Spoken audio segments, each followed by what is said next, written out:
My boss tried to cut my pay, so I cut his career short. When my paycheck came in lighter than usual, I didn't realize it was the start of my boss's downfall. I've never been the kind of guy who causes waves at work.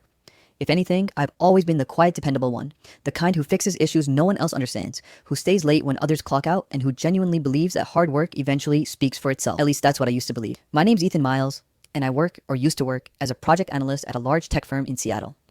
The company, Novices Technologies, had this reputation for innovation and transparency. They loved those buzzwords. They threw them around in every email, every company event, every HR memo. But inside the walls, it was a jungle with glass doors and fake smiles. And in that jungle was Greg Hollins, my direct manager, a man with the charm of a politician and the ethics of one too. I'd been working on a major internal project for about 6 months. The goal was to automate certain parts of our analytics pipeline, which would save the company millions in manual labor and software costs.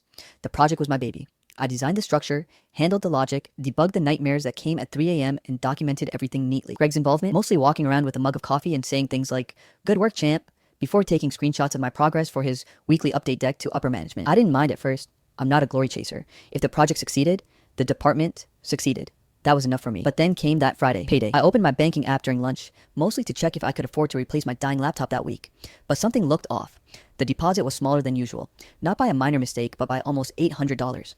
I stared at the number, thinking maybe it was a processing error. Maybe HR made a mistake. It happens, right? I gave it a day, then another. By Monday, it still hadn't been corrected, so I emailed HR politely. "Hi, I noticed my recent paycheck seems lower than expected. Could you confirm if there were any adjustments or deductions applied this cycle? Thank you." A few hours later, I got a reply. "Hi, Ethan. Due to recent budget restructuring, some roles across departments were subject to compensation realignment. Please reach out to your manager for specifics. HR team. Budget restructuring? Compensation realignment? What the hell did that even mean?" So I walked into Greg's glass-walled office. He was on a call, laughing loudly, his feet up on the desk. Classic Greg. He waved me in with that "I'm too important, but I'll humor you" gesture. When he finally hung up, he leaned back and said, "Ethan, my man, what's up? You look like someone told you the vending machine's out of coffee." I told him about the reduced pay, calmly, professionally. He sighed dramatically, like I'd asked him to donate a kidney. "Oh yeah, about that," he said, pretending to look remorseful. "Upper management wanted some budget optimization, so I had to make a few adjustments in the team structure." "Adjustments?" I repeated. "You mean my pay?" He nodded like it was no big deal. "Yeah, look, it's not personal. Everyone's tightening belts right now.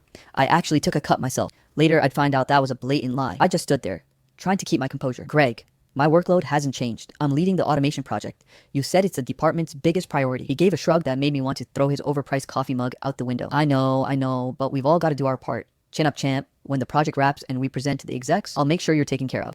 I walked out of his office feeling like I'd been slapped in slow motion. Taken care of. Right. For a week, I tried to let it go. I told myself maybe full story link below.